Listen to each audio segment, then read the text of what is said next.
I'm Dan. This is Gary. And this is Nedu. Welcome to KitaCast. Welcome to KitaCast, episode 32. Hey, I'm Gary. I knew you were going to do something. I could see the look on your face.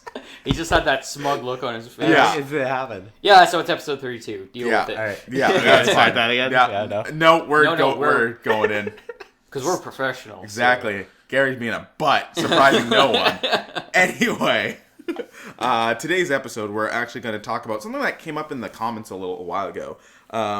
We were kind of talking about this before, about the idea of what makes a game a game. It's kind of interesting because I feel like this topic has come up quite a bit in recent years in light of the way developers are making games these days. I mean, interestingly, I don't think it's overly a new thing, but because of the prevalence of things like Steam and how, you know, people having less time to spend on either developing a game or even playing a game, this is a conversation that I feel like has come up quite a bit. Well, and I think a big part of it comes down to just the rise of the indie scene and stuff like that, because we are getting different concepts of what a game can be. Yeah. So that really brings a new factor into it, too. Oh, absolutely. So we might as well just jump in. The first question is basically that. Why do you guys think that this topic in particular has become such a large topic of discussion over the past few years? Yeah, definitely within the last few years, kind of like I said, with Steam kind of becoming a king of the PC games and everything, it being this portal where people can sell these games and everything like that, over the last couple of years, that's when we've seen the indie scene really, really explode, because not only have video games become more popular, but the tools have become cheaper, easier to use, just more accessible in general. Mm-hmm. And that allows basically those tools to be put into the hands of people who would never ever be able to do this before. Mm-hmm. So we're getting different aspects of what a game can be, different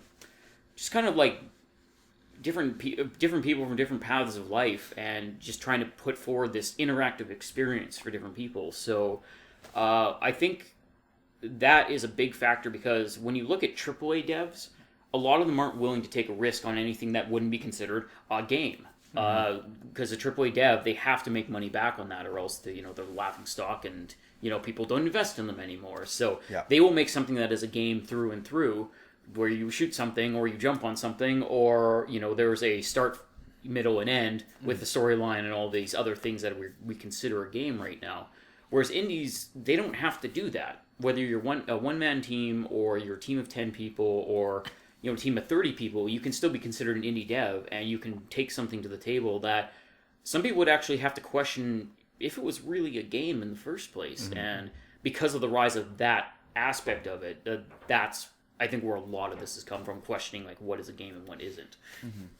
I don't think it's just the indie scene. I think it's just the idea, like, there's so many people making games now. Mm-hmm. And to differentiate, you have to do something different. So, like, there's so many new ways to interact with media.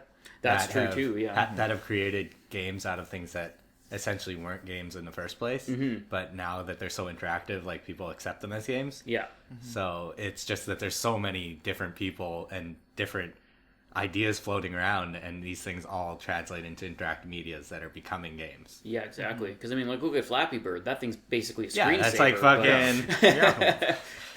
Press one button. Pretty much. Yeah, exactly. It's like sharpening pencils. Or watching paint dry.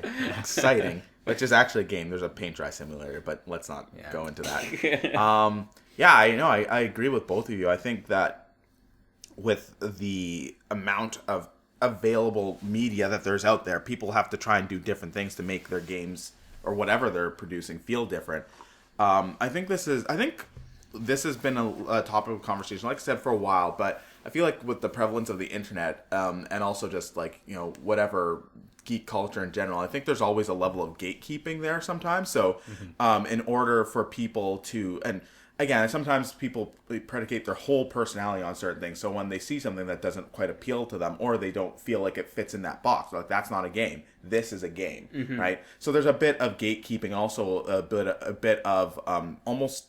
I honestly think that when it comes to a lot of outrage culture, it comes to a bit of fear. And I think that's actually part of it too. Like, there's a fear that prevalence of things like walking simulators or visual novels will become much more, because they are understandably a little bit easier to make.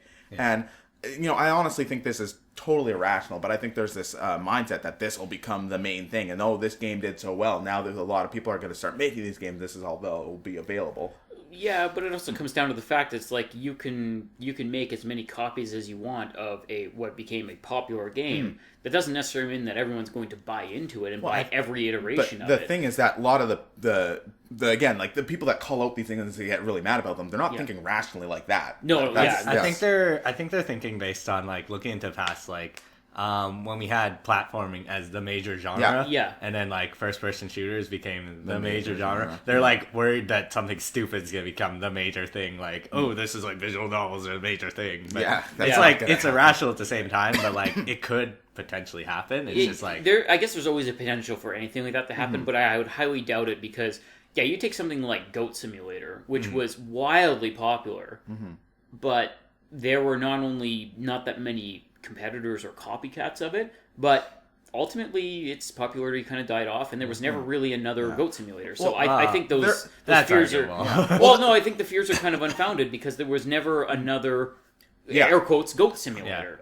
Well, there were a ton of copycats, but none of them, just like you're saying, none of them really got into that like cultural, like none of them reached that fever pitch of popularity where it's like, or survived past to actually gain DLC. Well, exactly, and a lot of them are still in early access, and the ones that did come out are a little like the novelty of that idea wore off completely. Like, I mean, whatever you say about Goat Simulator, it captured lightning in a bottle, and it did it weirdly well. Yeah, like I don't even like that game that much, but I can really appreciate what it was. Yeah. Nobody quite reached that level after that. At least, even if they were as good or better, nothing reached that level of popularity. Though the whole simulator genre thing has really caught on, and there's like a lot of games with simulator in well, you understand like what's your definition of caught on? Because catching on doesn't just mean let's just make a slew of simulator games. They actually have to be worth a damn playing too.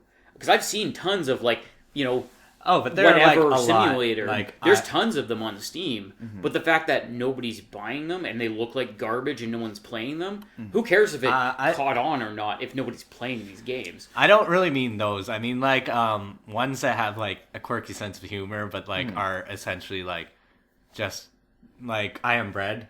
Bread Simulator. Like it's not. Of course, it's never gonna happen, but like that's like the type of game that I mean, like Surgery Simulator and those types of games where it's like essentially simulator, like even like that. They really need to things sit like that. But it's the proof is or right that there bear because one. Isn't there one where like bear? There's Bear Simulator, but here's the thing: when you look at those, because we actually have some history on those, because Bread Simulator's been out for a couple years, Surgery Simulator's been out for 6 years now, I think.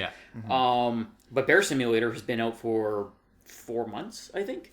So we have kind of an aspect to look at that, and it's kind of nice because it shows that you can't just make a simulator thing because it's popular and then make money off of it.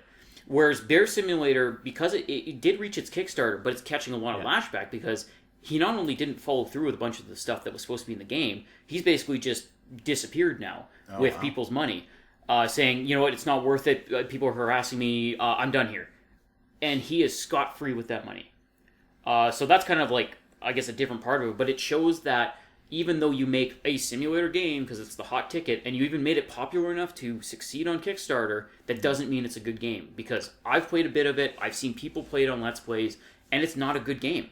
It's not anywhere near the level of I Am Bread or Goat Simulator or Surgeon Simulator. I know, but what I'm saying is development is flipping in that direction. Like, so many people are thinking of developing a simulator type game. Like, if you look on Kickstarter, it's like simulator this, simulator that. Well, and I say go for it. Like where it is nowadays. I say go for it because, again, if your product is worth a damn, it will shine through and people will buy it. It has nothing to do with it being a popular simulator game. It has to do with it being a good game. But that's what I mean with the genre shift. Like, when people saw first-person shooters, they're just like, we could make one of those and we need to make one of those. And like development shifted before like the audience shifted. And the development is shifting a lot towards simulators, especially now that we're getting VR. Yeah, like, I get it's there's heading that in that part, direction. but the good part again that even compared to 5 years ago is with indie devs and so many people having these tools in their hands, there's a lot more mass amount of games coming out, and we don't have the the industry pigeonholing itself into whatever's popular. Yeah. Because maybe 5 or 6 years ago, simulators are the hot thing. Basically 90% of the games you would have seen would have been simulator games. Now, even if simulator games are the hot ticket, maybe only 30 to 40% of the new games that are coming out are that much. And then they're not flooding the market. You still have choices outside of that realm, which is nice. Fair too, It really is. And I think that's really important, because one of the biggest things when it comes to people being upset about certain things becoming the trend, or becoming popular, I mean, I don't want games like these. I feel like you're always going to have a lot of choice, so there's no need to be upset. If you don't feel like those are games and you don't like them and they make you mad, just don't play them. You don't have to yell about it. Exactly. Yeah, There's so many other options. Yeah, our market is so huge, and so I'd love to say the fact that our game market is saturated right now. It's saturated with almost anything you would want to play, honestly. You want to play stealth games, you want to play platforms, you want to play FPS, you want to play interactive novels, you want to play simulator games. There is something for everyone, and there are multiple flavors of it too. So I think that's we're at a point where it's actually a very good, you couldn't ask for a better time to be a gamer, honestly. Exactly. Because there's it's no longer Nintendo or Sega controlling the market. Yeah, exactly. Because back then you had to go to a store and they would only produce what was popular. Yeah, exactly. So, but nowadays everyone produces everything, so literally there's any type of game. Yeah, exactly. Because I mean, I'm on Steam a lot, I'm on Greenlight a lot. I like to not so much police it, but I like to throw my vote in there, say yay or nay to a lot of those games. I'm not a fan of Japanese anime visual novels, and it's flooded with those. Yeah. And I vote no because it literally asks, do you want to see this on Steam? I say no, but that's because, or it's not that you don't want to see this on Steam, it's that said, would you buy this if it's on Steam? I honestly vote no. I know that there's tons of people that love those games because nobody would be making them if no one was buying them. So clearly there's a market for them, but I'm not personally going to buy it, so I vote no on it. But that just goes to show that even something, going back to our topic of is it a game or not, is a visual novel game?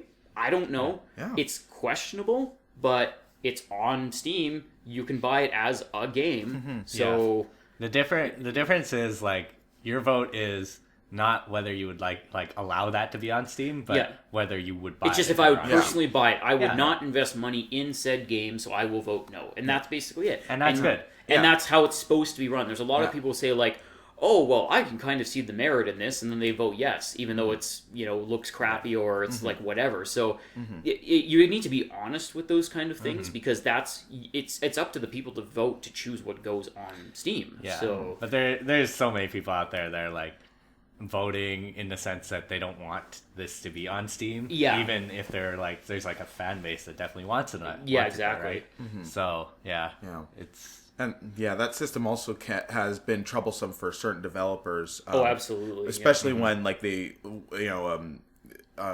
when they're being developers that are being harassed. I know one that was trying to get their game on Steam, but there was nothing wrong with their game, nothing that should be overly objectionable or offensive even to people that get mad about certain things. But because they had such a hate campaign against them, they just got so many downvotes. It's affecting their livelihood at the point. Which and is that's just an unfortunate factor of the internet age, basically, is that you can amass that type of army to go and destroy someone, at least, in online, but if that's going to be your livelihood, you're trying to release a game to make games for a living, that can really be devastating at that point. So it's unfortunate, but there's Steam Greenlight is not without its drawbacks. No, for sure. But actually, what you guys were talking about kind of plays into the next thing I was going to ask is, what do you guys feel makes a video game a video game? That's a big question. Wow, yeah, that's pretty. So should we just keep talking and then try and form a definition of it by the end? Because we have a few points right now. Well, we have interactive, and then I think we can say up front what we think makes a video game. And say whatever you feel things make, because it's not even right or wrong at this point. Because everyone has a definition of what makes a video game. So exactly. For me, a video game, first off, has to be electronic. Because we're not just talking game, we're talking video game. So it has to be an electronic medium. The other factor is I think you need a goal. And a goal is very open-ended because it's it can be very loose what a goal can be. Because it's well, I mean, you could... argue that Microsoft Word is a goal because it's like you have to type something and save it and hit the X button after. It's like it's pretty loose version of a goal at that point. I would say it's something that is built to be entertaining, has a goal, or has a way to guide you from like beginning to middle to end. And I think ultimately, even though it doesn't have to be, I think it should be satisfying in some way, shape, or form. Because, I mean, there's some games where I played them, I'm just like, what the hell did I just do with the last 4 hours of my life? Yeah. Technically, it was a game, but it's really sad that it was a game because I really got no satisfaction out of it. So, yeah, electronic medium, something that carries you from beginning to middle to end, and ultimately has a goal in mind. Whether that's story-based or points-based or just some kind of tactics-based or something like that. And those are, I would say that's a pretty generic setting of what a game should be.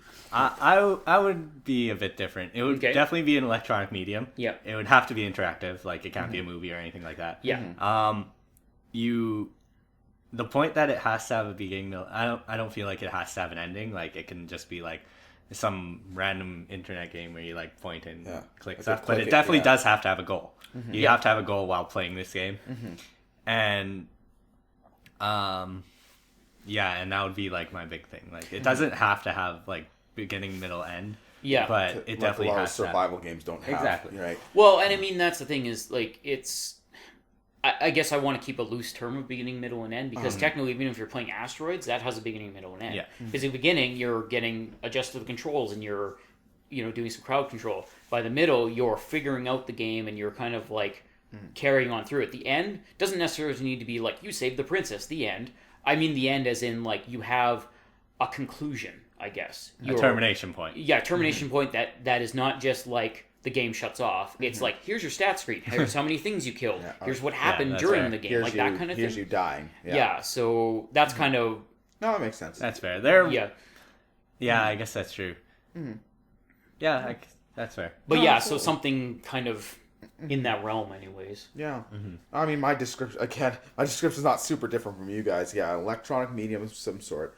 It has to be interactive.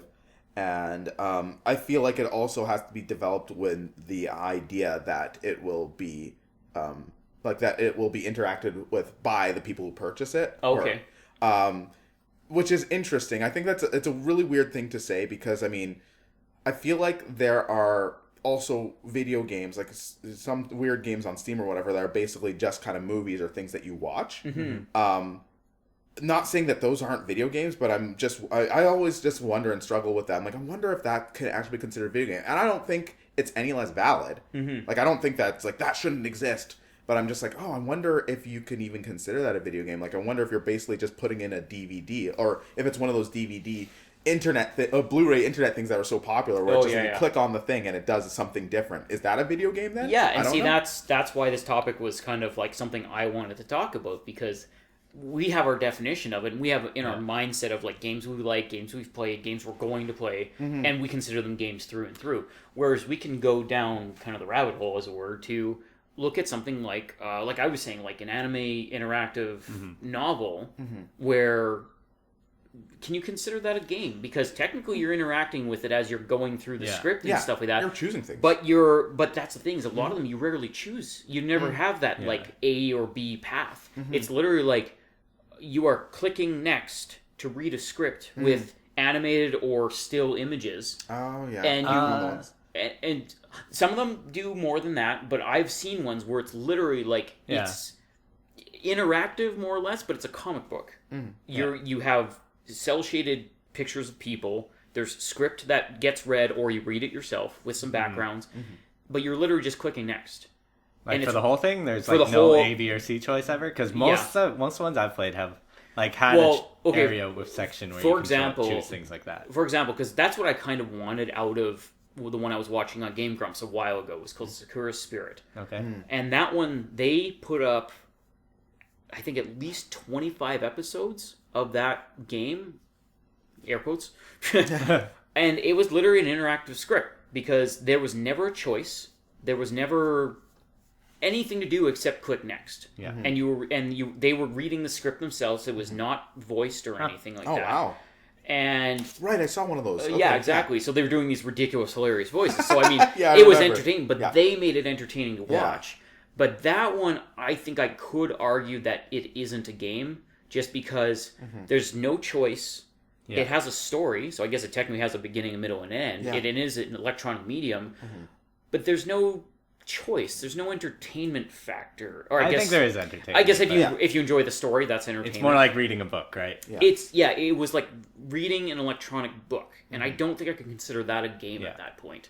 But you're right, there are plenty of visual novels that have choices like A or B, choose your own adventure. Yeah, it's actually kind of odd to see one that isn't. But Yeah, usually that's those are classified under just visual novel and don't classify themselves as games. Yeah. so much. Fair enough. But I think a lot of the people contesting whether it's a game or not is because a lot of those visual novels in Japan before they were basically on computers, but now they're on like PSPs and Vitas and stuff like that, right? So I think for audiences that aren't familiar with them, they're like, "What the hell is this? Is this even a game?" Well, in Japan, those are super popular and really easy, and it's like, "Oh, now I can have this on my handheld." Yeah. You know, like, and a lot of the all the Japanese ones I've played have had choices like that. So Yeah. I haven't actually played one without, which is like very odd. Like, Well, it's, seems odd. it's the visual novel thing you were talking about. They actually have a... like they classify it. Yeah, they have a classification of good visual novel, and there's lots of them on Steam, which, again, is kind of odd because they sell it on there. But I guess there's... they have movies and stuff now too. That's true. Oh, yeah, that's right. do. I was thinking that the other factor, too, is that they sell things that aren't games because they actually sell stuff for, like, 3D modeling Oh, yeah, and yeah. building Like games face and stuff rig like and that. stuff Yeah, like that that. kind of stuff like that. Yeah. But No, yeah, you so can argue it's- that could be a game because it's kind of fun to just stick around with that, right? Like, Well, and you again, make that, a game yourself out of things. and that right? comes down to the factor of, like, yeah, maybe you make it a game yourself. Gamification. I remember when they introduced that in the workplace. Oh my god. Actually, we're already giving examples of games. So what are some other examples of games that you feel like can be like have often been contested on whether they're games or not? Well, I know one that's been kind of hotly contested, and again, I think it's just because of its popularity and its kind of story that it was dealing with. It caught a lot of attention. Okay, yeah, I know. And there's a lot of people throwing down on it, saying like, "Oh, well, it's not a game; it's an interactive story." Which one did you think I was going to say? That Dragon Cancer. No, Really? Actually, that's a very good example, though. Because there's actually a news story recently about that. I'll talk about Okay, later. so you can talk about that one. The one I'm going to talk about is Life is Strange. Yeah. Oh, yeah. Because technically, when you look at that one as a whole, it is almost like a interactive story. It's not so much a game because, as far as I know, like there isn't. It's not like there's run and gun sections of it. It's not like there's cover shooting or puzzle solving or anything like that. Like you're basically a character walking around in these different scenarios, talking to different people. Choosing some branching paths and everything like that. Can you walk around? You can walk around. So that's the thing is you have this 3D modeled character. You can walk around a building. You can talk to different people. There are some like positive, negative things you can pick and stuff like that. So that's one of the ones that's kind of on that cusp of people saying, "Oh, well, it's not a game. It's an interactive movie," because you're barely doing anything. You're just watching a movie. You're just slowing it down because you're the one walking around and you choose when to talk to people. But it doesn't really change a lot in it. But there are some choices in it. So I would still consider it a game, but there's a lot of people attacking it for not really being a game, as more of just an interactive movie. Even like when you said like a game has to be entertaining, I also think Yeah. like entertaining pertains to like That's being a broad thought evocative spectrum. and things Yeah, like that. yeah. So like a game like that tends to be like a game that you're not getting like adrenaline rush entertainment out of it. No, but you're enjoying But the you story. are enjoying the you story. are connected to the characters, Yeah. that kind of thing. Like, even if you like, Well- there are games where that just make you depressed. Yes. Well, And those ones can still be entertaining. Oh, Yeah. absolutely. Like Life is Strange has a lot of, and again, 2 games I haven't played, so I can't say for sure. But Oxenfree is another one that came out recently. I got that to see a bit of that one, Yeah, actually, yeah. yeah, and it had people were kind of saying the same thing because like, oh, it's just a talk again. Like again, people disparagingly say talking simulator, Yes, right? that's right. But again, like you're walking around, you're making some choices. You're choosing whether you interrupt people or not. You're choosing whose side you're kind of to take in certain conversations. I people have been contesting whether that's a game or not. I mean, I would say, yeah, it is definitely a game in my opinion. Yeah, because maybe it comes down to a game ultimately needs choice in it. Maybe even like what wasn't Firewatch very similar to that too? Actually, I was going to talk about that. Okay, as far so as you talk about Dragon Cancer, you talk about Firewatch. So the thing with that Dragon Cancer was it had really high critical acclaim, but they actually have not made any money.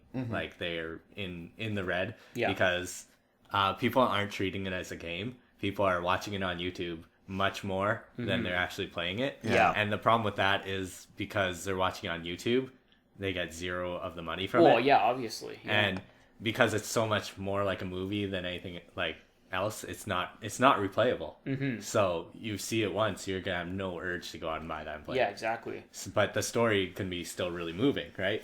So like they actually had tried to get some copyright claims and like claim some money off of that. Yeah. But then like people are kind of outraged and like things happen. But like, yeah, I don't even know how to solve that, right? Because like they're literally making no money. They spent all this time on a game. Yeah, it's unfortunate. And it's being shared for free everywhere. Yeah, it's unfortunate, but that's kind of what it comes down to. Is that's kind of the part of being a Let's Player and stuff too. It's just like, yeah, you are showing this to a lot of people, but it's different if we're showing, something like Far Cry Primal. It's like, that's AAA studio. They clearly made money off of it. There's more to it, to that factor, because you can have your own experience in that. Where something like that, Dragon Cancer, it's a tiny indie studio. I think a lot of their profits or whatever they've made was going to cancer research and stuff too. I think that might have been a factor in saying like, hey, buy our game because a bunch of this is going to cancer research. We're not making a bunch of money off of this because it was a passion project for that was the never guy. Their intention. So but it's also an issue to be losing money. No, of like, course. Yes, exactly. Money. Oh, of course. Like that was never their intention to make a ton of money, but at the same time, they did spend time making a product. Yeah, exactly. Like it's not like it's people, the backlash of them trying to claim money for that is really unfortunate because they're not doing it out of maliciousness at all. So I think what I want to add to aspect of it being a game is you have to have a personal experience. Like your experience has to be able to differ from other people. Like even if it's like, well, I would just roll that into the entertainment value because entertainment doesn't mean we happy yay. Like entertainment, but that's almost like you saying. Remember when you said like maybe there has to be a choice? Yeah. That's like just branching off that and saying like those choices give people personal experiences. Because when it's the same for everybody, there's no incentive to play, right? Because you could just see it and then you don't need to play it anymore. It's like a novel or movie at that point. But aren't there a lot of games that are fairly straightforward that you really only need to play once? Not necessarily. Like I mean, well, there's a lot of them. yeah. And again, like it's just. Obviously, if you're playing a first-person shooter, that's a pretty basic 6-hour campaign, right? Like, but it's the same. Everybody plays it. Obviously, not everybody's going to shoot that guy with a grenade launcher at the exact same time as you do, but they're still pretty much having the same experience. Like I would say, like you can go about things differently, even if like it's outside the realms of the game. Like you would go about things differently. Yeah. Again, I wasn't quite finished talking. No, that's okay. Like I mean, obviously, you're going to be able to have access to different weapons and different things and stuff like that. But where do you say, like, what makes it personal? That's what I'm actually wanting you to answer, because I think that you probably do have an answer. But, like, what makes it personal? Like, what makes it a personal experience for them? I guess just, like, being able to do things your own way. Like, has your, like... in your own thought process, like this is how it would happen. Like, well, and that's... when you're watching someone play and you're like, no, go over there. You're like, okay, yeah. That you can use your own thought process instead of watch. I think that was probably one of the problems with that Dragon Cancer because it was more of an interactive story at that point. Because I don't think anyone really had any choice in that. Exactly. Other than holding back and waiting to talk to someone, but that's really not going to give you much of an experience. It's literally just. So that like pushes it into the almost movie or visual novel realm. Yeah, and that's kind of that gray area. It's like, is it a game at that point? And I almost wouldn't classify it as a game at this point, just because it's like it features no personal experience. Like you get a lot from the story, you can think about the story your own way, whatever. Right. But you don't use your own thought process. Well, there's ultimately no choice in it other than the fact that it's just like if you're walking down this hallway to go to the next part of the story, you can stand there for 5 minutes first, but it doesn't add anything. It doesn't change anything. I would argue that you do kind of use your own thought process, and I'm not saying that you guys are wrong, but just hear me out for a second, because when I play games, I'm a crazy person. I'll often roleplay ideas in my head. Yeah, shut the fuck up. Anyway, we work with you every Sunday, so... God damn it. I often, because interestingly, when I play The Division, for example, right? That game, I really like playing. I almost hate everything that game represents, because Tom Clancy's world... Tom Clancy games and their worldview totally disagree with everything I feel like, and... anyway, that game depresses me so much. But I'll often think about what my character might be thinking while pulling out these orders where they're basically I'm killing civilians. Even though they're they're not insurgents, they're not combatants. They're basically citizens of New York. They're American citizens. So I'll think about what that character's doing. So, for example, that Dragon Cancer, somebody might be playing it, and sure, they're sitting there for 5 minutes rather than walking up to that person. But maybe they're making a narrative in their head of what that character is thinking about or what they're going through. But could you do it if you were watching the same thing as a movie, in the movie form? Well, no, I mean, sure, but what I'm saying is that, you are role-playing as that character while you're playing the game, so you're having your own thought process about that. I guess there is merit to that, because even though you're thinking outside of the game, it's still a thought process to stop and reflect, or something like that. Yeah. But yeah, ultimately, I will say it's in a gray area, just because you never really... you can sit there for 5 minutes and that and reflect on maybe something you're thinking about, but it ultimately does not change what happens in the storyline. I feel like it's just your own personal experience of that. If I were watching a DVD of this and I wanted to stop and think, I could just pause it, and then that no longer makes the game. It's still a movie, right? Yeah, but still, you are still the person that's making that character move forward, right? In the movie, you're not. That is I think that even though it doesn't seem like a big a deal, I think that's a massive difference. Absolutely massive. So, yeah. Well, I was going to talk briefly about Firewatch as well. Yeah, please. Because I love that game. But, I mean, that is a game that fits in with a happy group of walking simulators, as people like to disparagingly say. Games like Gone Home and Everyone's Gone to the Rapture, where there are not a whole lot of mechanics, if you will. There is definitely a level of choice in there for sure, but you definitely have a little more freedom too. Oh, for sure. Those games. Firewatch, there's actually a lot of variation as far as the conversations go, but a lot of people that are disparaging about these, oh, it's not our game, you don't do things. There's very little in the way of mechanics. All you do is walk around. So yeah, and then even though there's some freedom, those games are also quite linear. They are. That's just a fact. Whatever. It's not a bad thing at all. It's just the way it is. But yeah, no, I mean, I still would easily say that those are games. I mean, you're still walking, you're still interacting through an environment. You're getting some level of personal experience. There certainly is a level of, entertainment, and level of your own agency, whether you're going down a very narrow path or not, you're still making that character walk steps forward. You're still standing there for 5 minutes reflecting on something that you read in a note or a conversation you just had. And I think those type of games are really fantastic. You can make a really interesting type of experience, and that can become oddly personal or put you in the shoes of somebody else that you never thought you could identify with. Yeah, because Firewatch, if we're just going to go straight out there and compare Firewatch to that Dragon Cancer, I would call one that kind of gray area if it's a game or not. Yeah. Firewatch is definitely a game. Firewatch is absolutely a game. Even though it is a walking simulator, even though it ultimately comes to the same conclusion every single time, there's a lot of agency, a lot of choice, a lot of just a lot of different experiences. A lot of variation. Because not only are you going to have a different experience depending on what, I think Henry is the main character. Whatever Henry says to the chick that he's talking to.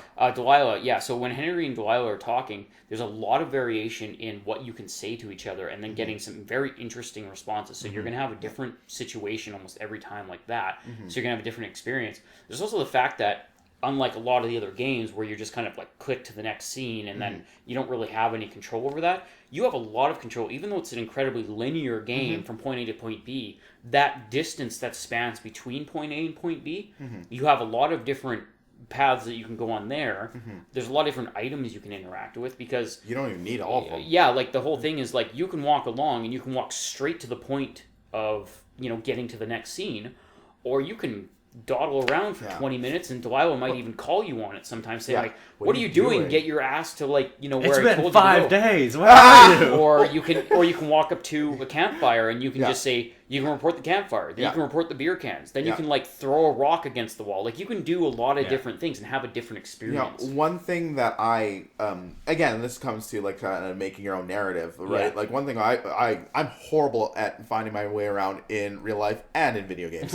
So I got lost in the forest all the time in that game. And sometimes I would just like kind of make like make a narrative in my head about this character getting lost, and sometimes I'll be like, "What the hell are you doing?" I'm like, "Oh, I came true." But other times you get this disposable camera where you can just take pictures. You don't have to take any pictures with that thing at all. But sometimes if I saw something like some beautiful vista or saw something super suspicious, I'd take a picture of it. Just because I feel like that's what the character would do. Well, and you yourself too. It's just a natural thing. Is like I have a camera, you have free use, so. Yeah. I'm going to take a picture of something beautiful or something interesting. That's just a natural like interaction that a human being would want to do. So, but again, you're right. Like you find this camera, you don't have to touch it at all. You can just put it away and never use it. Absolutely. It doesn't change the game at all.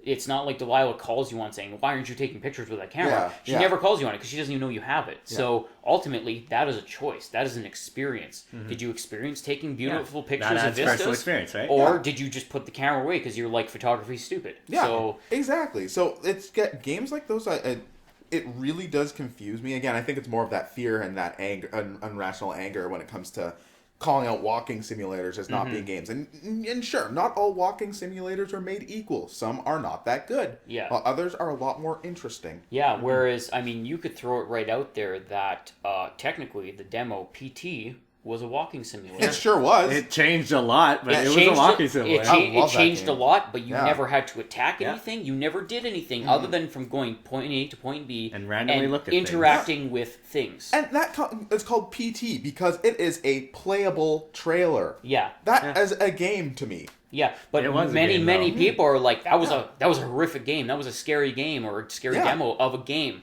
They call it a game through and through because, well, not only was it on a console, but it was also based on a series that was a well-known series of games.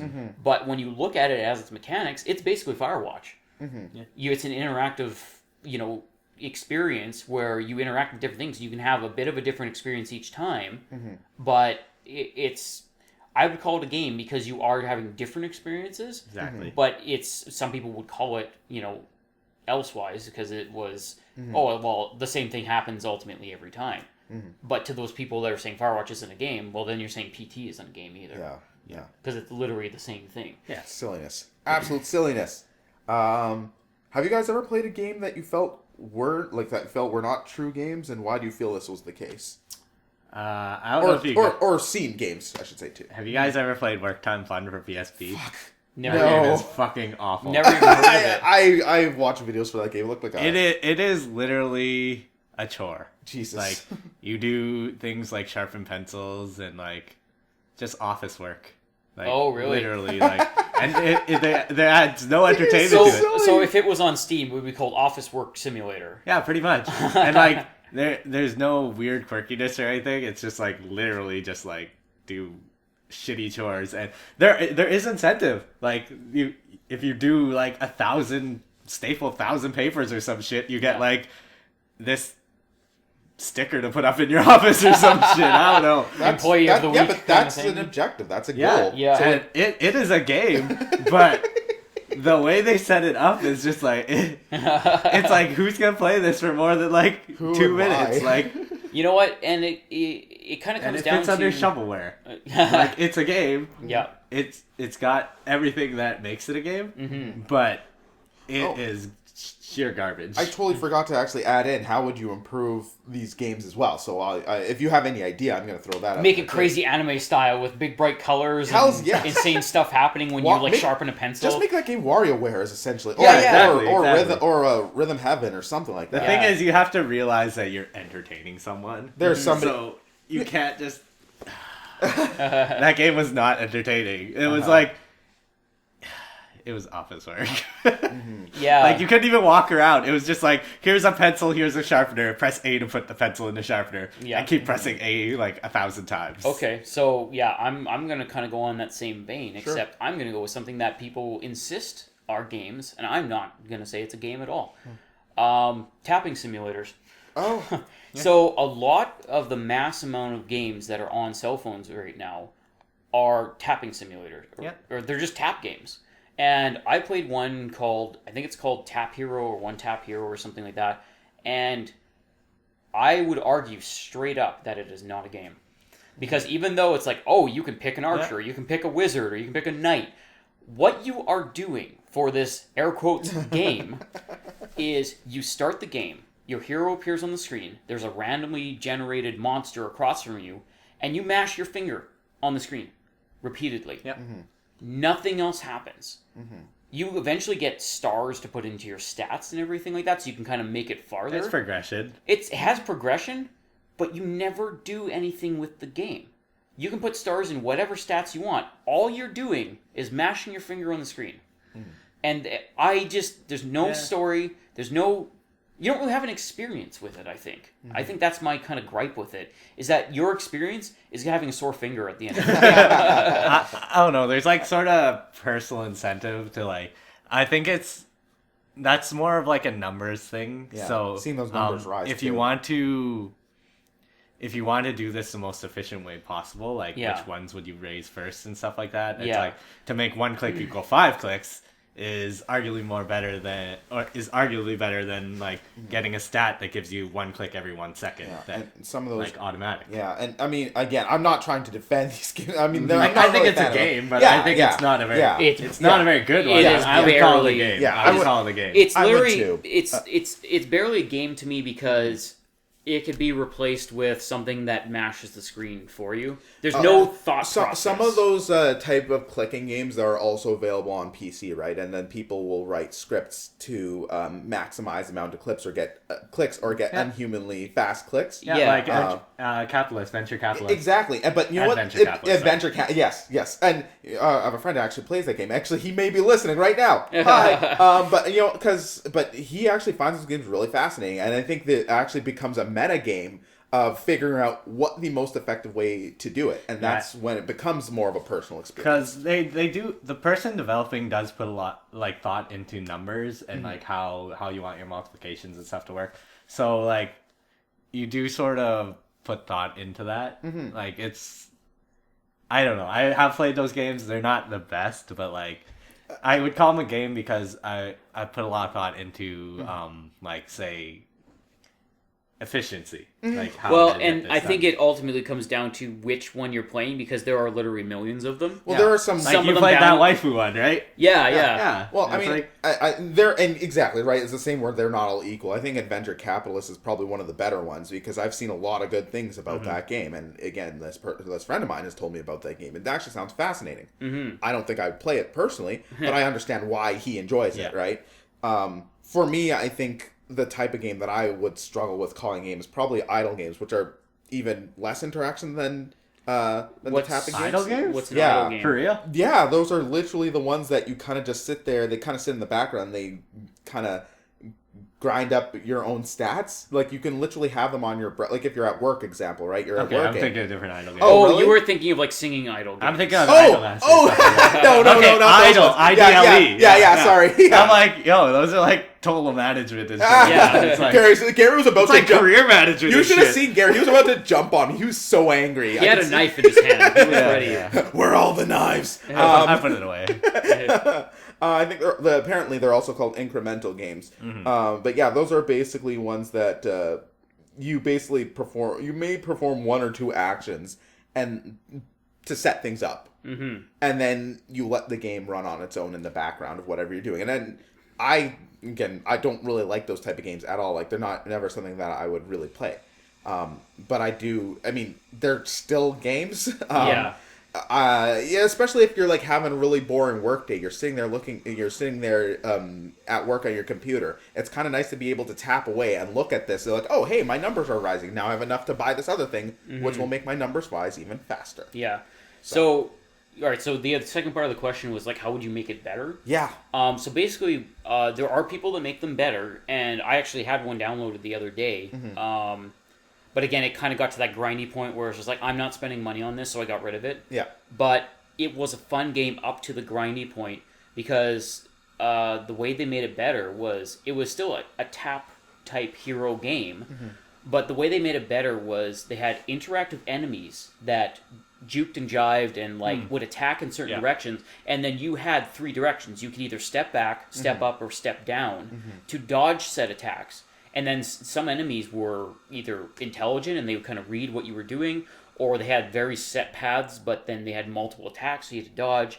And you also not only had a tap attack to just hit them once, but you had like different type of slash attacks and everything that would build up with a bar. Like, this was the tap hero game, but made way, way better. It was totally interactive. It was way more fun. There were more enemy types. Like, it was like night and day, basically. But that's how you make a tap hero game way, way better. Now, that's interesting, because that's basically the difference between something like Fruit Ninja and Infinity Blade.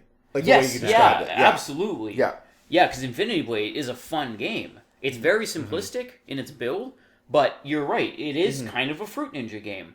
But there's way more aspect to it. Like, there's way more stuff to do. Absolutely. You upgrade your armor and your weapons, your life. The enemies do different things. It's not like a watermelon dodges differently than an apple does. So, talking about your idle games, the way to improve them is to make them tap games. Yeah. Literally, it's the same thing, but then you add tapping. No, I would disagree, just because the idle game's specifically for people who can't be tapping. You know what I mean? But when you have time to tap, you can tap. Oh, okay, I see. So you it's can idles in the background, and then it's a tap game. Yeah, when you it's have your time choice. To play So it. when you do have time, you can speed it along by tapping. Which was like that waifu game. that wife game was like that. The waifu game was a perfect example of that, because it would sit there and idle all day, like, you all can night, let it go however long you want. But when you had time, you could step in and tap just away. like lie on your bed and like slap your phone until. So even though it was ridiculously stupid, it made it better. It was that better version of an idle game. Yeah. Okay. I was trying to think of ways that I would, like, just because I don't disagree. That's actually really interesting. Yeah. But if I were to improve an idle game, and still with the idea that you not tapping it wouldn't, because I mean, there are people that will become obsessed with that, right? Where it's just like, I can no longer have this be just an idle game because I need to raise those numbers as fast as I can. Yeah. And of course, there's the whole idea of writing scripts, but let's say you can't do that, and this is just an idle game. The way that I would improve that myself is add a little bit more variety to what you can do.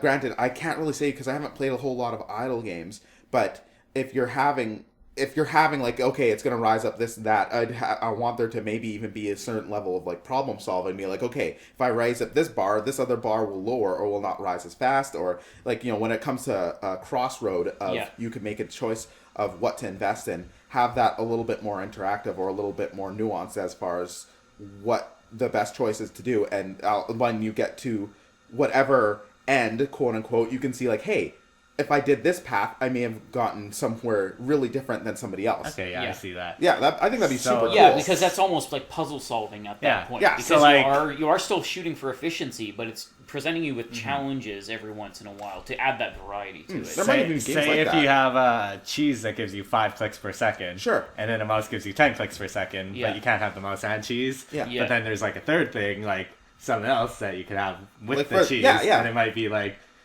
bread with cheese, and it might be like so ultimately 15 total. So ultimately, again, exactly. Your goal is efficiency. Even though the game is idling, you're going for the most efficient idle that you can. And it'd be cool too, because you can. I mean, again, a lot of these games don't have an end, but if there's some sort of point where you see the results, you're like, oh, cool, I did pretty good, but I think I can do better. And now that I'm looking at these results, I can see where I made a bit of a mistake as far as my max efficiency goes. Yeah. Granted, I guess at that point people will make guides be like, "Here's how you get max efficiency," but people don't play idle games for that reason. I don't think, in general. So yeah, I don't know. Interesting stuff. So this one's a bit of a this question may be a bit of a tangent of sorts, but I feel like it's relevant to what we're talking about. Yeah. Do you feel that the length of these types of games and the amount of in-game content can contribute to this distinction between what is a game and what isn't a game? Yes. And how important do you feel that is? Yeah, straight up what Gary said. Yes. Length not so much. Length is like really not. Well, yeah, because I mean, you have people that love infinite runners. Yeah. Yes. But length is never kind of a question. Yeah. The length is the challenge of that game. Like even That's the whole Pong. point Pong of it. is like do. Yeah. Like that's it. Like the length is the score. But Mm-hmm. length not so much. But in-game content is like that is where you get all your personal experiences because like people choose to unlock different things. People like that makes things way different for everybody. You might have like turbo Pong paddle like unlockable, and it's like one person's moving crazy fast, and the other one's like molasses ball, and they can, it like sticks to their paddle, and they can shoot it however they want. It adds more layers of interest because it's the content that adds variety. Because again, going back to Tap Hero. I don't remember if that was actually the name of it, but that's basically what it comes down to. Is there was no variety. Like the most variety it's like you pick a knight or a wizard, which basically didn't do anything. It was like, what do you want your character to look like? Yeah. And it was like, pick one of these 4 things. But then there was no variety. You just mashed the screen. Nothing ever happened. You just got these stat points, basically, and you really had almost zero control over it. Whereas when we were talking about like the idle games and stuff like that, as long as you had variety, even if it's an idle game, even though you don't have much interaction with it, there's still choices to be made. And again, that comes back to what is a game. I think a game needs choices in it because that at least gives you a choice, it gives you a variety, it gives you an experience that would change the game from what I would have played to what you would have played to what Gary would have played. Absolutely. So yeah, I think content is a key factor in that because if you don't give them any choices, whether it be a character choice or stat points, or you want to build turrets in one of those defense games, or you want to it's one of those click currency kind of things where you're trying to invest money and everything like that. If you don't have variety, it's just like, oh, I reached the next level. Now I press the next button. There's no variety. There's no experience there. And I think that contributes to learning as well. When you're playing a game and you're learning the mechanics and stuff, like you could play a tower defense game and play it like the first few times and like just kind of flounder, but like as you're playing, you're learning and getting better. Absolutely. I was a huge fan of tower defense back in the day, and it was always about learning those kind of efficiencies. It's like which cannons or which type of thing goes where and what works best, just because there's certain enemies I know that they're going to come up at this time in this wave, and then you want them to this cannon to be at this point to take them out the most efficient. So as you go through that, it's kind of that's why a turret defense game or whatever is very much a game, because there's a lot of choice, a lot of variety. So yeah, I feel like the variety, like you can learn more and then you can do more. Yeah, and exactly. so like the game is more experience for yourself, more different things you can. Yeah, because again, it's like people. I've played a lot of defense, like turret defense games, and I had friends that played them, and when I watched them do certain levels, like, wow, I never thought of building that there, or I never thought of doing it this way. Yeah. And then either you've learned something from them, or it's just like, well, we both won, but you just did it in a different way, and that's really cool. I like that you could still win at a game and have a completely different experience than someone else. Absolutely. I agree that those things are important in what makes a distinction. That distinction what makes a game a game. Again, length not nearly as important to me. When I say as far as content, I feel like it should be content that makes sense for the game. Oh, obviously, right? Because I think sometimes a lot of a lot of people who get upset with things sometimes don't really there's barely anything to the game. Again, Gone Home is a perfect example. It's a 2-hour game. There's not a lot of content, quote unquote, to the game, but the content that's in the game makes sense for the game. You can experience almost everything in that game fairly efficiently in your first run. You might miss some things, but you can go back a second run and get the rest of it. That will not take you more than 6 hours, probably. So what's your? Is there an example of like what people have been saying? Like, did they say, "Oh, Gone Home needs guns in it" or something? Well, no. It was more like, this is a stupid game. This is not barely a game, because all you do is walk around and you read things and you pick up things and you're done in 2 hours. There's nothing to it, right? But again, I would argue what you did in that game, the content that's there makes sense. There's a lot of care that's put into what's written down. Oh, so they didn't give an example of something was just like, well, it needs Exactly. guns. Well, then you're like, that doesn't fit in the game at all. Yeah, Some exactly. content just makes no sense. Yeah, exactly, right? Because if you just threw in a gun, gave her a gun so you can just shoot the walls or whatever, what good? That makes no sense. And then all of a sudden they decide, instead give her a gun that shoots ghosts, right? And then she has to fight ghosts. It's like, what are you doing at this point? You've come this is not the game. Like this completely loses the point of what this game is trying to do. Mm-hmm. Like there's not a lot of quote unquote content in there, but the content that's in there more than makes sense for the game, and there's effort and care put into that content. Yeah, so it's not about the game hand-holding at that point. It's giving you the tools that you need to experience the game, basically. Absolutely. Some things don't make sense, some things do. Like you were saying, the camera, like that makes sense because it's just like it's extra content, but it's like it doesn't change the game or like change the feel of the game. But it gives you a choice of experience, though. Yeah, because you can take pictures if you want, but you don't have to.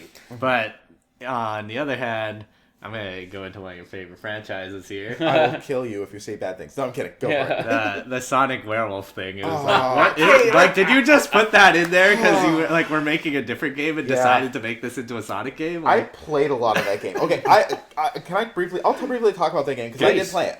Because I don't think it's a game. You know what?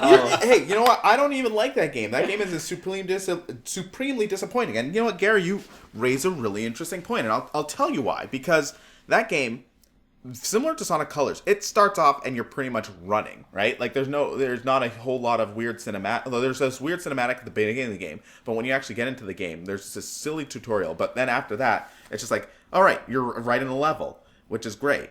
The levels, and it's a breath of fresh air because it's the first time that the Sonic games had implemented this new engine, this Hedgehog engine that they actually used in Colors and Generations, two of the very better games in the more recent memory. But then they added in the content of the Werehog, right? And then there's a whole lot more than half the game is that, because Sonic's levels are less than 10 minutes, while those levels are up to half an hour of really boring, barely like the fighting is functional, the fighting is fine. But it is not engaging or interesting in any way. Yeah, the best way to describe it is functional. Yeah, that's exactly it. It works, but it doesn't go beyond that. Exactly, and it's not even it's painful because it's long and boring, but it's not even like bad. Like it's not like it doesn't work properly. It does. It just doesn't suit the game, right? No, it's like, this is Sonic. It's mechanically sound, but it doesn't suit the game. It doesn't. It ultimately doesn't add anything to the game. Yeah. Like, it technically adds something to the game because you are, like, it's a different... There's more things there. ...format in the game, but it really, as a whole, it doesn't add anything to the game because it's boring and it's just kind of there. It feels tacked on. It's almost like as if they made a Sonic game and then the DLC was the Werehog levels. Yeah. Absolutely. And that would be what you consider tacked on because it doesn't fit the game at all, but it's just kind of there to add content to the game. So you have more time or more things to play with, I guess. Yeah, exactly. Yeah. It just does not suit the tone or anything of a Sonic game. It's just like, why is this here? Yeah. That game had one of the most interesting last stages in a Sonic game, though. And also great soundtrack. You got to the last stage? I thought you said you only played a bit of it. Well, I mean, when I played the game, I didn't play through the whole game. Like, I had a save file of somebody else that had played, so I could just pick and choose levels. Yeah.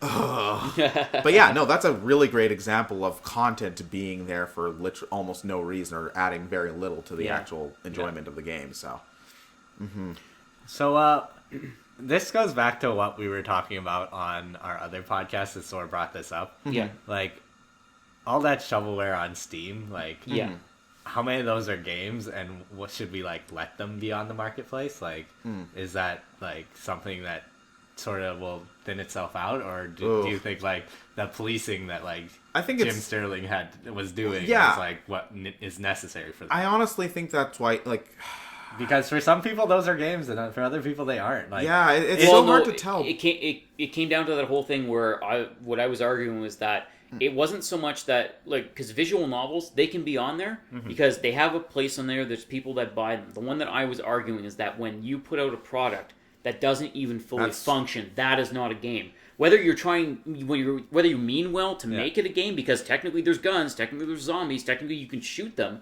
but if the game doesn't function as a whole, it's not a game at that point. It's unreleased, or it's just released garbage. Okay. And that's just like, unless your game is called Glitch Simulator, don't fucking release a half-baked game, because people are going to shred it to shit, and you are just being a crook trying to take people's money for selling something that is half done. Yeah. I think the more important thing is the weird practices that should be policed. Stuff like, and again, I'm sorry to use the digital homicide thing as an example, but it's the only example I could think of right away where they release a bunch of unfinished, barely functional games under different names of different companies. Like, that stuff is super seedy. Like, you shouldn't be doing that. And I feel like Valve should be a lot more careful about what they do in that area. Yeah. Like, because it's their responsibility. Like, that's their store. And sure, I get it. Like, you've got a ton of stuff and people love your stuff, but you should have some pride for the thing that you're making, and the people, and some respect for the people using the service. Yeah. So I think that it reflects poorly on the actual service and the people running the service when they're letting stuff like that happen, and then they just throw their hands up like they don't care. Yeah.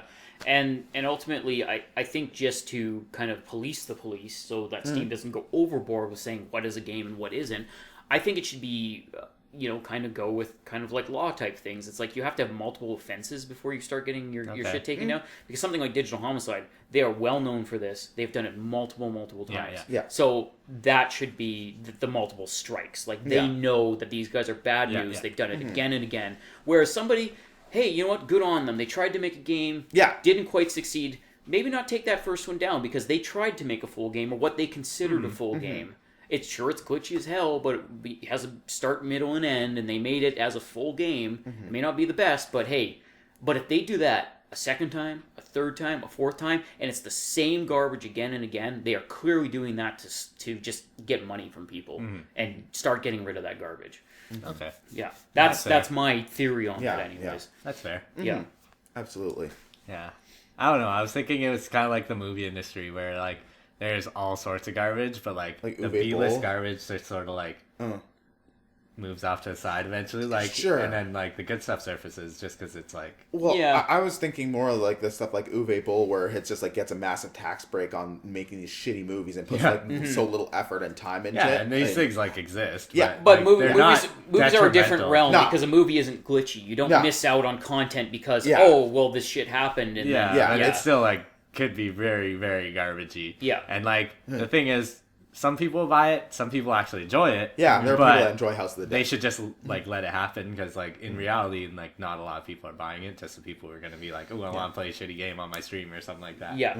Yeah, and I guess there's that aspect, too, is that some people like to play bad games. Yeah. So there is that aspect. But there's other outlets that they can go to exactly. get those games. So, Absolutely. yeah, so that's kind of that. Yeah. Is that the last topic? That was it. That was Okay, so I have one other question. Yes. Is there a game whatever, that you guys have played where you barely consider it a game, but it just entertains the hell out of you? Oh, probably a few, yeah. Yeah, can you think of one right now though? Because that's while a you're good question. thinking, Yeah, I'm going to please. bring one up. This is it's a Flash game. I actually want to find it again because I thought about it recently in the last couple of weeks, and I want to find it again because it used to entertain the hell out of me when I was at work. It was a bartending simulator game, and literally what it was is it was a little Flash game. You played it in a windowed mode, and you were a bartender behind this bar, and you had all of these little tiny drink bottles and everything like that with kind of generic looking labels, but you knew what they were. It looked like a Smirnoff label, looked like a Captain Morgan label kind of thing. So you kind of had an idea what they were, but people would walk up, they would order a drink, it would pop in a little thought bubble, and you knew what the drink was because you had a menu there and had a picture of the drink, and it told you what was in it. But where the challenge came in was, as you would go on, there'd be more and more customers, and they would order more and more complicated drinks. And the other trick to it which is why the game really got me and I really enjoyed it, was that it made you feel like a bartender, because even though it said, oh, hey, this one drink has, an ounce of rum and some Coke and this, shot of grenadine in it or whatever, everything was free pour. So when you grabbed a glass, feed people doubles if you you want. Wow. you could feed people doubles, but Cool. sometimes they would tip you for it, or sometimes they would complain because okay. the mix ratio was off. Yeah. And I really appreciated the That's game cool. for that, because it wasn't just like, I wasn't just clicking a jigger that had like, here's 1 ounce of this, here's 1 ounce of this, and here's this thing. It was free pour, so you had to have your own style to it, and you had to kind of use your judgment on how long it takes to pour X amount into this glass. And you would learn it through serving these drinks to people of like, oh, well, I clearly put too much rum in that, or I clearly put too much, seltzer in that one, or something like that. And as you went along, you got better and better at mixing drinks. And as you got better at that, the other part where you made major tips was flare tending. So when you picked up a bottle, you didn't just pick up a bottle and pour it. Yeah. When you picked up a bottle, you would click it, and you would move the mouse up and let go, and you would actually flick the bottle into the air, and if you gave it a spin, it would flip around, and you would get points for flare tending it, but you would have to catch the bottle, or Or it fell fell on the ground and Help. shattered. Yeah. You would get another bottle, but you would lose your tip for that. Yeah. And you would also be wasting time, so the person would probably Yeah. not tip you at that point too.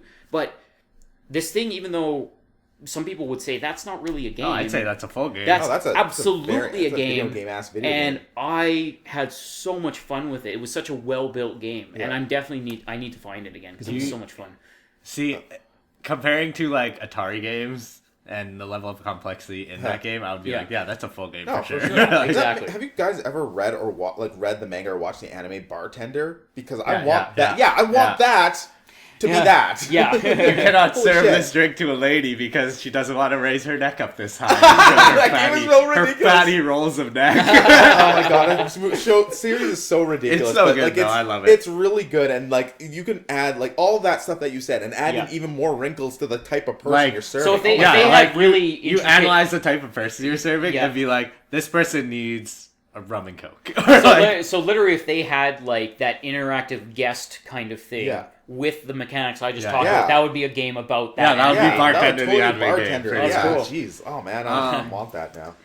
my game would probably be like, it was a stupid Flash game as well, but I don't know if you guys ever played it. It was Off-Road Velociraptor Safari. Yes, I absolutely played that. Yes, I before. love What that the hell game. you're talking And about. Minotaur in the China South is a good one too. Oh, yeah, I've about heard the of same that people. one. I've Yeah. never played it before. I'm though. trying to Yeah, cool. it's like they're really simple games, like simple mechanics, but it's just fun to like roam around as a velociraptor driving a jeep, running over other velociraptors. It's like got that same Goat Simulator type feel to it. It's before Goat it's just this Simulator showed up. ridiculous premise Yeah. with very simple goals, but there's something just so entertaining Yeah, about yeah. it. And yeah, and ultimately, I think that whole game was just about getting the high score, basically, right? Yeah, pretty because much. you had a ball and chain hanging off the back of the jeep, and it would like spike velociraptors, Yeah. or you could run them over, and you just got points for each Exactly. thing. But like if you really paid attention, you were a velociraptor driving the jeep. Yeah, It was exactly. like, yes, this is great. It's a game that clearly had a sense of humor about Yeah. itself. Wow, honestly, I'm having a really hard time thinking of a game like that. Like, there's a couple of games that I don't think are that good that I really like, but they're video games for sure. Yeah. I guess I might as well just give these examples then.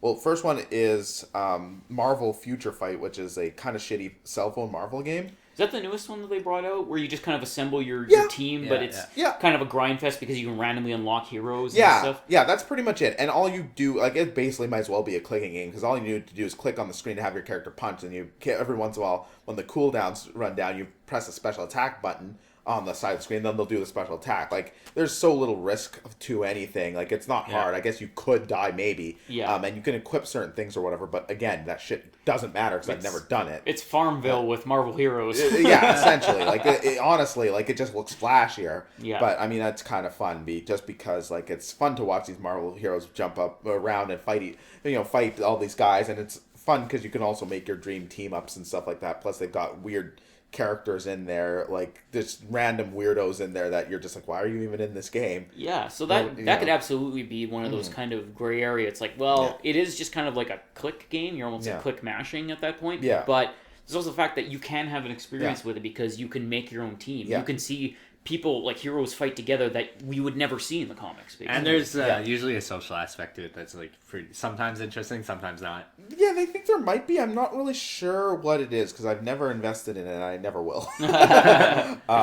So yeah, honestly, that's like the only one I could really Okay. think of. Like, I know there. Well, the other game that I think of that's not very good is definitely a video game as a video game though. Like it's Lollipop Chainsaw. Oh, yeah. It's kind of garbage. I like it. That's just the video game equivalent of a trashy B movie. Yeah, That's exactly. It's That's a game. all it is. It is a game through yeah, and through. Yeah, for sure. But yeah, it is that camp value. And it's not even that good. Like play wise, the combat's not great. It's like watching like The Evil Dead or something. Oh, yeah, like absolutely. That. Like you enjoy it because it is so It ridiculous. is, super over the top. That did remind me. I played the Tales of Link game, and I'm still playing it. Like Oh yeah, you're several hours every day. I remember because I asked him like, "How's?" Because Tales games, I love. There the is battle system. technically a combat system, but it's like I asked Gary, I'm like, "So how's the combat system?" Gary's just like, "Combat system?" I'm like, "Fuck, I'm never playing this game." no, like these people like. Your characters like pop up from the left, and there's like they each have little icons under them, and you're supposed to like attach the icons to form like bigger combos, and like that's your attack or healing. It's like Puzzles and Dragons, but like a by 9x9 grid. Yeah. And so it's like really small, right? Or a 3x3 grid, sorry. Mm-hmm. And then you just like link the colors and stuff, and it's like, but it's interesting. There's incentives and stuff. So yeah, that's a game. It's game-ish. Yeah, kind of game-ish, I guess. I thought of another one that is actually a demo, but like, I feel like I did not play it the way they ever intended it to be played. Oh, really? So did you break the game? Or No, I just like did random shit and did nothing. Like, I never progressed anywhere in the demo. Okay. This was the Red Faction game for PS3. Oh, yes. Red Moon or whatever the hell It was I don't remember what it's called. Guerrilla or Guerrilla, Red Faction Guerrilla. Oh yeah, okay. Yeah. The one So, where you like- bust all kinds of shit. Yeah. And like, actually, I just did not play that game. Like, I just ran around busting shit. And then like I started making human baseball, where like I'd scare a guy up a cliff and then run to the top of the cliff and wait for him and then try and like punt him with the hammer. sledgehammer him in the face or like, and that was what I spent all my time doing in that. And I played that for like, I don't know, 5 days. Like just kept going. Like Sometimes you make your own fun. I get that. and like I made I really just made my own game out of it. Like. Absolutely. And Math Blaster. Math Blaster. Yes, holy shit. One of I actually had listed, I forgot to even talk about this, but in my notes I said 90s educational games. Math Blaster is like the quintessential 90s educational game. Yo, you guys remember Cross Country Canada? Yes, absolutely. And it's like, that was, I would consider that a game. I love that game. Well, again, you had choice. You had experience in yeah. that game because you could choose not to turn your headlights on. You could choose to and turn then your get a wipers horrible on. accident and die. Yeah, exactly. You had your choose to go. You could choose to go like left or right. Like there were choices in that game. You could have an experience. You could go different routes and have fun with it. So yeah, it was very very basic. Yep. And ultimately, you kind of ended up at the same place, but you had choices in between, and Yeah, it's kind of hard to think of like a game that's not a game at all, really. That's kind of where I come from as well, Like, there's...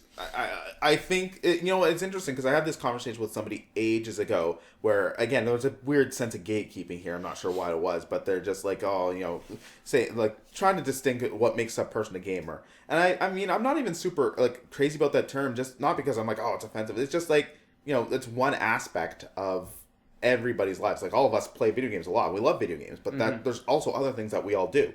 But this one person was kind of doing this thing, and they're like, oh, that person's not a gamer. I'm like, that guy plays solitaire by himself every day. He's a gamer. He's playing a game. Yep. Right? Absolutely. Like, it's such a broad meaning, but it doesn't have to be exclusive. Yeah, because there's a lot of people that will say, if you put in less than, X amount of hours a week, you're clearly not a gamer. Which makes no sense. Another thing is, there's like, well, solitaire is not a game, but it's entirely a game. Kind of is. But it was a game before there were games. Like, it's a card game. Like, I think the issue there actually is you could do that without the electronic medium. Well, absolutely. Well, that's not a video game though. That's you just can a play. game. Yeah. You can play solitaire with an actual deck of cards. Yeah. So, then there's computer solitaire, which is a video game. That's just a video game. yeah, Yeah. exactly. Or So computer chess. Yeah, I don't know. It's kind of interesting because. Yeah, please, Gary, go. Oh, okay, but yeah. Well, no. What were you saying, Gary? Well, again, back to the electronic medium thing. It's like, video games are so much more interesting because a lot of them you can only do on a computer. Yeah. Like the clicking ones and sort of idling ones, you Sure. don't just sort of like that you can't do without a computer sort of thing.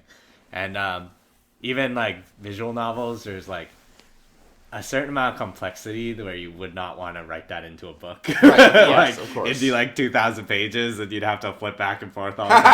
Like, Yeah. It just would not be practical. Exactly. So it's kind of fascinating that like maybe there's a certain amount of complexity that only a computer could do that makes it into a game. Maybe. But I don't know. Yeah. Like at the same time, the Magic card game on PS3 is a game. Yeah, absolutely. So- But you can also play it with actual cards, right? Yeah. So yeah. I think we don't have the. I think the way I look at it is, I think it's kind of open to your own interpretation, and your own interpretation of what makes a game doesn't have to interfere with somebody else's. Yeah. Like, even though like all of us seem to have very similar but slightly different interpretations, right? And that's like totally okay. And then similar to others, like again, the like idle games, like they're games, but I think they're really silly. But I've got friends that play those type of games and really like them for certain reasons. And again, like we just don't agree on that. That's totally cool. So That's why we picked the topic, because it was something to actually be discussed. There's not this hard definition of what it is. It's interesting. I like talking about it because it's so it's interesting to hear different perspectives on things and things that I never even thought of too. So yeah. All right, guys. I think we did it. So we might as well, unless there's anything else to say about that, we might as well go on to what we've been doing this week. Yeah, mine is nice and simple. I've been playing the crap out of Leap of Fate until my computer crashed. Oh, And then you And I had fix to your computer. reformat all my stuff and everything like that. But it's back and it's fresh and it's better than ever. So yeah, it's running Way really better well. than ever. yeah, way better. That's so good. It ran better than think it when needed we that kick in the started doing ass. this. So. Yeah. But no, ultimately, Leap of Fate, go buy the game. It is awesome. I love it so much. Just because, again, it's you don't have the same experience twice, because when you go in, even though it's roguelike, some roguelike games you can kind of judge, like for the most part, what's going to happen the next time. This one, because it's based on these like tarot cards, like how it lays out the levels and everything like that, you're not only going to know like what path you're going to go down or what enemies you're going to fight, but also the fact that even your like level up stuff for your guy, all those things get jumbled around all the time, so you won't always have the same power ups that you had in the last game. So sometimes you might get dealt basically a really sweet hand, more or less, and other times where you're just like, wow, I'm going to die in the first world because I'm getting boned. Like, I have nothing to use, the level sucks, and yeah. But the fact that it has that, but you can eventually kind of work your way up, have a few base stats that you will always have, and then eventually unlock other characters and other costumes and all this other kind of stuff. Like, it has like some of the most replayability I've ever seen in a game. Because like roguelike, like I've played Rogue Legacy, that has a lot of replayability, but ultimately, after the 4 bosses are dead, you've kind of defeated the game at that point, and then you're just kind of starting from scratch again. This one, it's almost like 4 games in one, because you're trying to beat the game 4 times with 4 different characters who all have different stats and all different abilities and everything. So they really have a lot to offer in that game. So yeah, Leap of Fate. Awesome game. Cool. Writing it down. That sounds awesome. I've been playing Tales of Link. That's Damn it, Gary. Playing is a term you use loosely, I guess.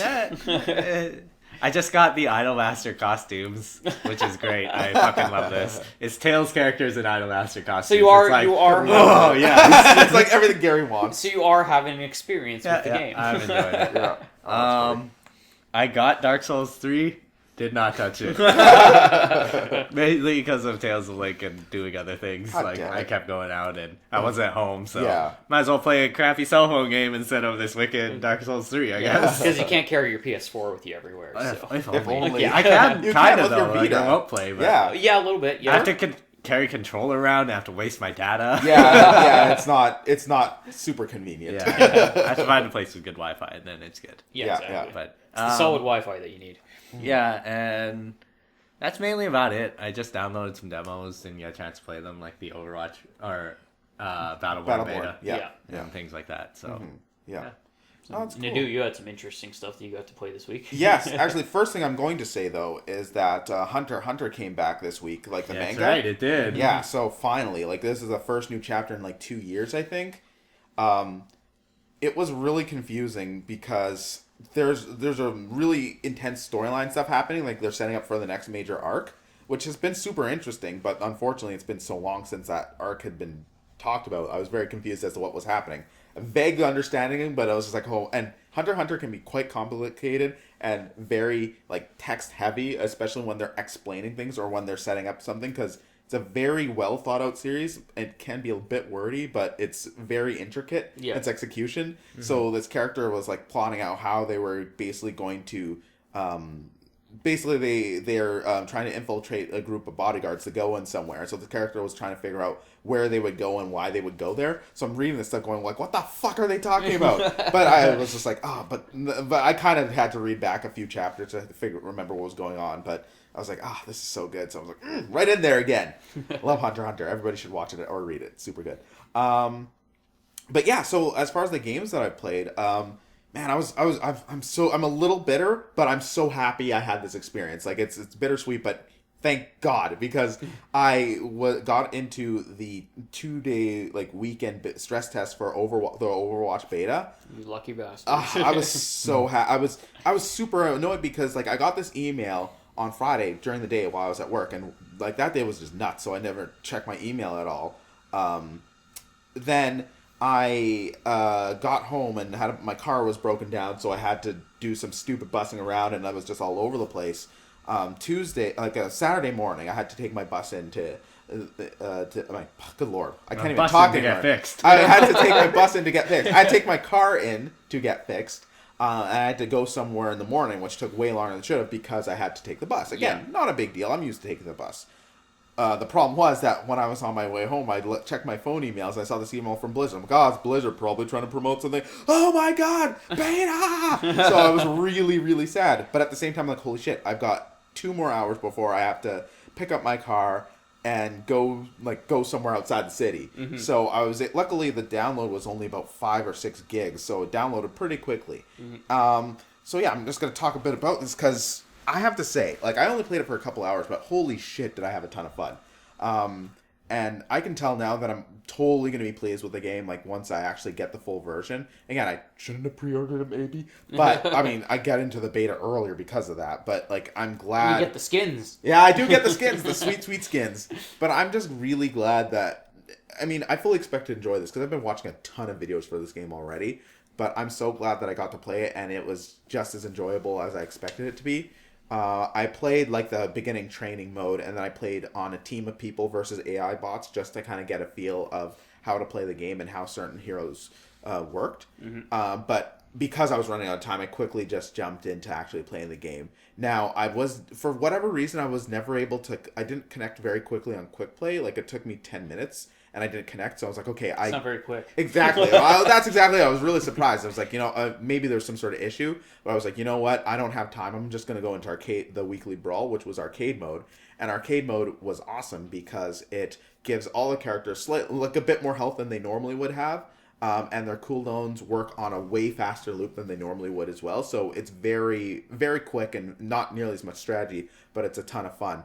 So I played on that mode. Like, all the matches I played was on that mode. It was awesome.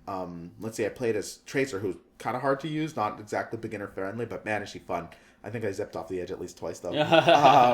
And I think the favorites I played as, like, I got to play Lucio, which was actually a lot of fun playing as support, because he can be right in there. He can also fight back, but at the same time, you're basically just by your party members helping them heal by having that kind of style up, and then or you can help them move faster.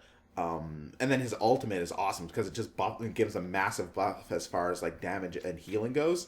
So he's super fun to play in a group.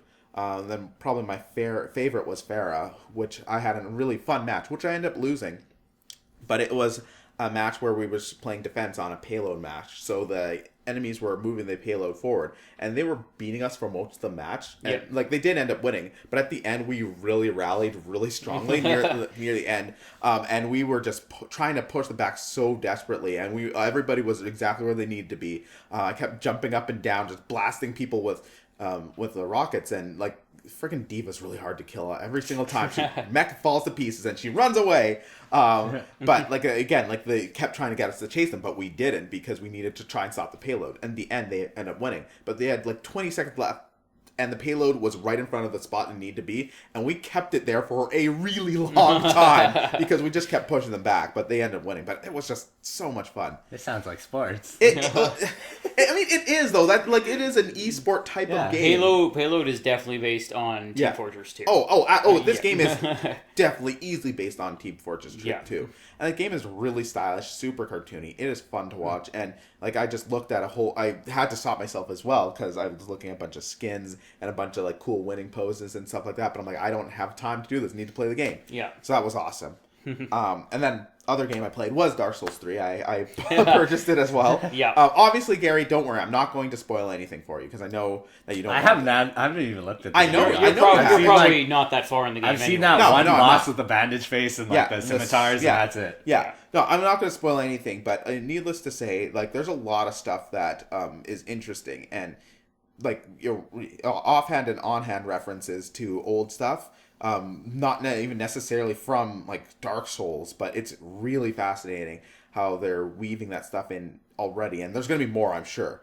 The gameplay is a bit faster. It's funny though because I keep Bloodborne in it. I keep going in like I need to attack first, and then I'm like, no, you can't, fool! Your attacks aren't that fast. Like stuff like that keeps happening to me. But you have to retrain yourself. Exactly, and it's a little difficult because I keep occasionally going back to Bloodborne as well. I'm like, I can't play these at the same time. I need to choose one. But that game is absolutely beautiful. Like it is. I think one of the themes of the game was supposed to be like decaying beauty, and that first area is that in spades.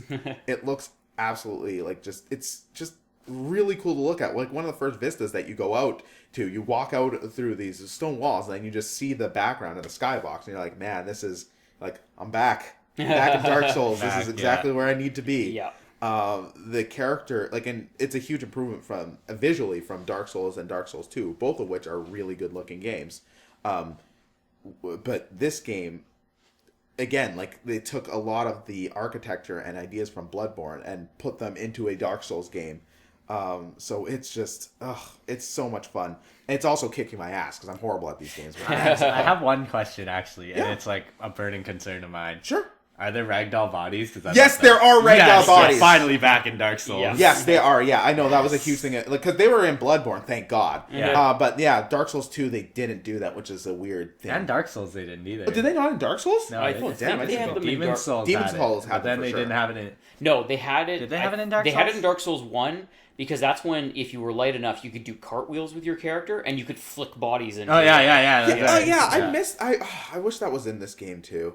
I love the cartwheels. That shit was cool. Well, you you can never lie know. down, There might apparently. be a ring or something that I lets heard you could do lie that. down. They're That's one of the emotes. So. That's an emote. Yeah. Yeah. But there might be because they. Because you needed a ring in Dark Souls to do that too. Because normally you would do a roll, but if there was a specific ring that was like a martial arts ring that allowed you to do like a cartwheel or like a ninja flip, basically. Yeah. No, that's cool. See, in this game, like there is, as far as I can tell, there's like a regular roll, and then there's the fat roll if you're like way too much. If you're like your burden is too high.